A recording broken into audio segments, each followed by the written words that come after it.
this is a topic that goes right to the heart of what Cambridge is about.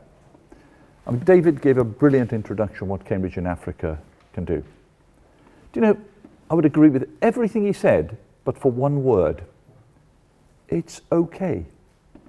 Since when has anything ever been okay in Cambridge? We don't do okay. Our job is actually to make sure that we show the leadership and the dimensions of a problem where we can make a significant difference. And okay is all right to start off with, but okay has got to lead to better and an enhancement of what we're actually able to do. The achievements speak for themselves. I don't need to dwell on them. They're absolutely fantastic. We're supported by great organizations worldwide, and this program has bitten deep into the heart of Cambridge. It's a typical Cambridge product. Nothing in Cambridge happens because I sit there in the old schools and say, ooh, isn't it a good thing we ought to do something about Africa? Nor could Alison, my predecessor. It happens because staff and students in this university want to do something about it.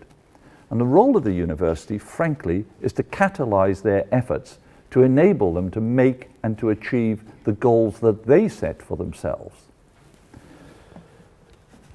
The Pro-Vice-Chancellor for International Strategy, Dr. Jennifer Barnes, has visited a large number of sites in Africa, but I have to now start looking as to where the university itself is going to position itself.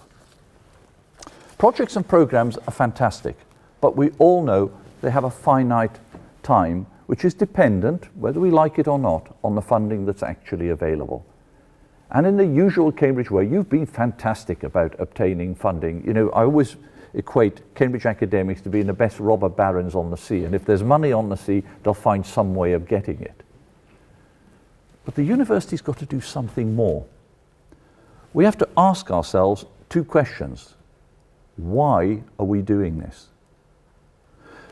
At a personal level, the answers for me relate in some ways to what Sheila touched on.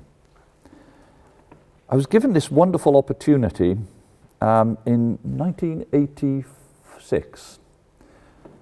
Was called in by the erstwhile Keith Peters into his office, which, believe me, if you're a junior doctor and you're called in by Keith Peters, you really start worrying. He dragged me in and he said, I've got a great opportunity for you, Boris, and usually that means trouble.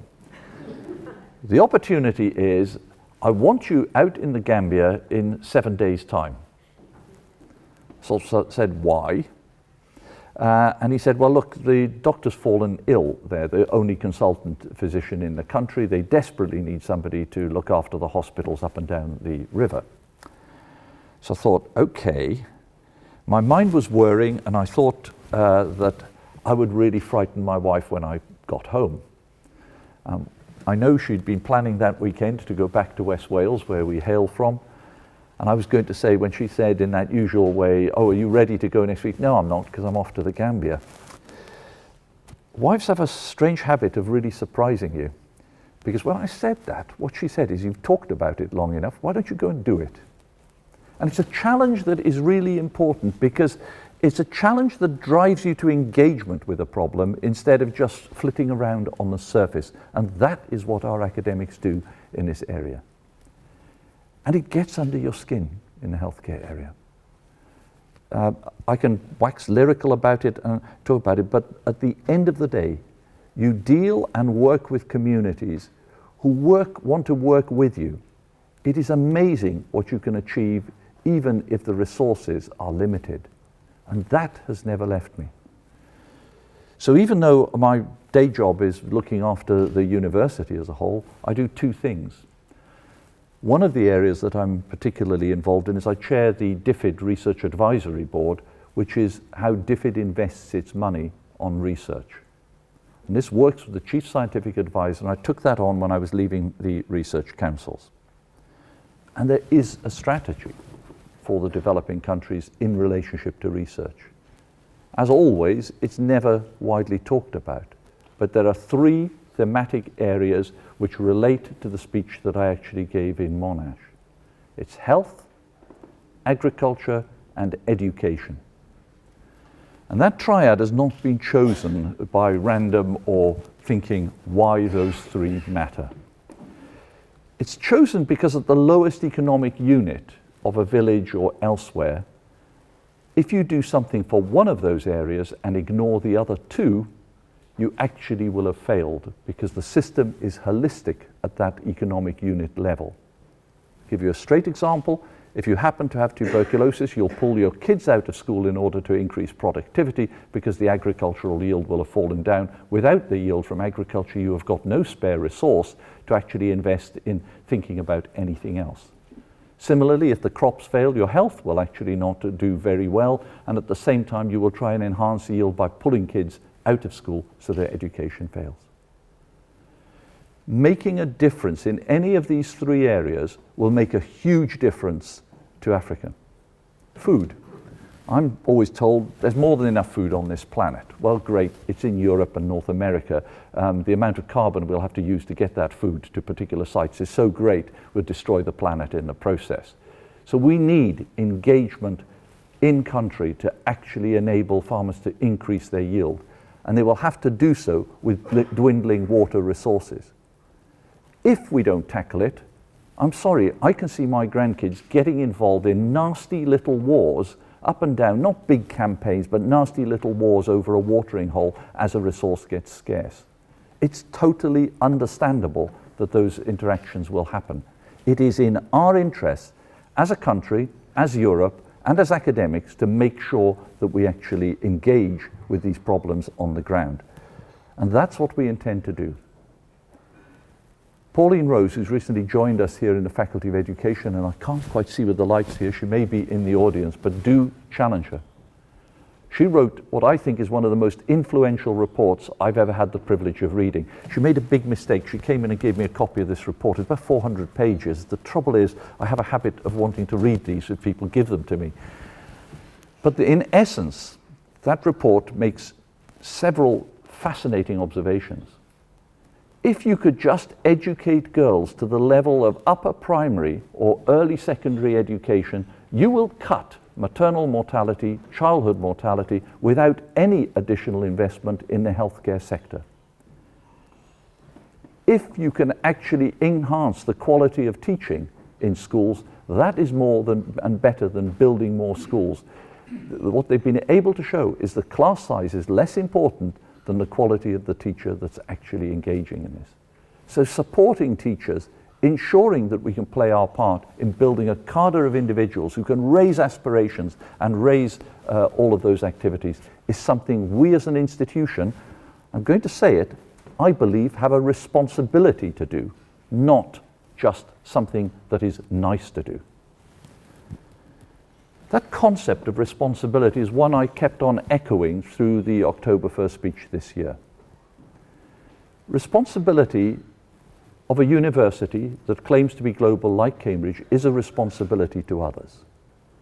It isn't just a responsibility to ourselves. We are a trusted institution. We have first-class academics. We have wonderful people here who from very early times that they join us here in Cambridge want to make a difference. And actually, as a university, we have to say to them, we want you to make a difference. Fine. If your work is going to be so blue skies, it's going to be actually located in a university, that's wonderful. But there are very many people who'd like to make a difference in other ways, and we need to encourage them as much as we would encourage those in some of our major departments in the arts, humanities, and sciences. We need to grasp that opportunity of responsibility. We talk about the threats, and I've echoed those as particular issues. But what opportunities? We're not talking about a country, we're talking about a continent here. We're talking about an opportunity to make a difference for millions of people in the future. And you're not telling me in that whole continent that you see on that poster, there aren't 5, 10, 15 times as many better people than those that we actually recruit to Cambridge. It's a real opportunity to engage with them and to make sure that they have the opportunity to deliver of their best, not just in Cambridge, but working together with us to build up the type of core opportunity that they can deliver in their own backyard. And that we should be proud that we can support them in actually that form of engagement. So let's stop thinking about Africa as a problem. I'm fed up of hearing that from one newspaper to another. And let's start talking, this is a great opportunity for us to engage. My own personal engagement in this is, as Sheila's referred to, is engagement with a group in Tres Cantos. This all started from a single premise in collaboration with GSK and talking about this with Patrick Vallance. And it starts by stopping thinking about the issues and the problems of IP and everything else. Let's start off with a premise that if we're going to make a difference to some of the diseases that afflict that whole continent, nobody is going to be able to afford the medication. But around Europe and around North America, we have many people who are actually very interested in some of those neglected diseases. We also have to understand, and now I'm in dangerous territory, that actually academics are absolutely rubbish at developing drugs. They don't know how to do it. Out there are professionals who do. And therefore, by building a partnership between industry, which is independent of that industry, it allows discoveries in these fields to have an opportunity to develop an agent that might make a difference. The deal is very simple. The company, if the individual decides to develop that agent with the company, will actually make that drug available to TDT, and therefore to allow the distribution network to go to countries where they actually cannot afford to pay. Now, that is not a model I'm going to say should actually permeate the pharmaceutical industry. To me, it's a practical solution for a very practical problem, and it's one that I'm proud to be associated with. So what's the university going to do about it? Quite rightly, you should challenge me and say, fine words and phrases, Boris, but as usual, the university is keeping its pockets very closed. It's a standard accusation of the university. Well, we're not. We're trying to support the Cambridge in Africa program with posts that are to help coordinate and manage the area. And I'm very determined that we will have PhD studentships which will be in country, linked to Cambridge, to enable those teams that have got programs on the ground to really appoint PhDs who can study and do their PhD in country and then spend time in Cambridge to get that benefit here. It's novel, it's different, it's challenging, but it's something that can deliver something quite exceptional and build a relationship that has the real opportunity to be a sustainable relationship instead of the usual quick in-out that some of our friends in North America are so prone to do in developing countries. So I'm very committed to this program. I'm very committed to what David and everybody here has been able to achieve so far. I actually believe we've done nothing more than to start to get into the foothills of these particular Himalayas. It's a problem the scale of which I cannot see that one institution can work. And it is in that mind that I threw the challenge out to the so-called global universities, or those of us who like to think of ourselves as global universities. Let's say the top 15, 20 universities that exist there. We use the terminology global. We talk about internationally leading. How much are we prepared to give up of our influence, which we take to ourselves, the autonomy we take to ourselves, and work with institutions in the South, or however you wish to play it, to enable those institutions to start having a real say in how their countries are run and how their academics can actually be supported. The president of the University of Ghana was talking to me the other day, and his line was very simple. He said, the best thing you can do, Boris, is actually talk to the government. If I ring up the Prime Minister and say, I want to talk to you about the universities, I will get a polite no. If they know you are coming, they will roll out the red carpet. You can do more to advocate for us than we can do internally. Just think of a world if the top 15 universities started to say to some of these governments, if you do not support higher education, we can't actually help you. You need to support your own scholars because that is a sustainable model. And a country without a university, no matter how difficult the primary and secondary education system is a country that is going to go nowhere in the longer term. It can't rely on that elsewhere. And I can genuinely say that because in the Gambia where I was working, there was no university. And it was extremely difficult to see you were always working with imported medical staff because there was no way of actually creating the training environment that would enable the country to look after its own problems. So the challenges are legion. Quality is still the parameter that we have to instill, and it's a parameter that we have to make sure that is there right at the forefront of what universities in country want to do. Our three keywords were uttered by Harvey McGrath at the closing of the internal announcement of the university's new campaign. And it's the challenge I'm going to throw to you. This is not about personal aggrandizement. It's about interdisciplinarity, collaboration, and that much maligned word, partnership.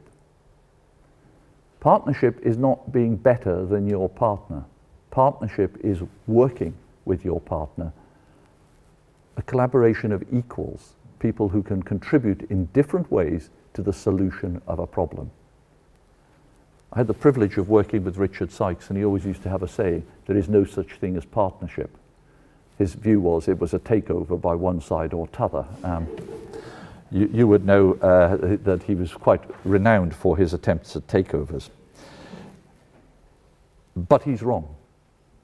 And I believe that partnership is the essence of academic collaboration, to bring people together, to see a shared goal. And we can bring the university to bring that aspiration of quality, that aspiration of sustainability, and that aspiration that your programs, your ideas, will make a difference. If we can't make a difference, then I will start despairing. But I'm actually an optimist, and I genuinely believe that we can make a difference, and maybe even shame one or two others into saying we should be there as well. Thank you very much.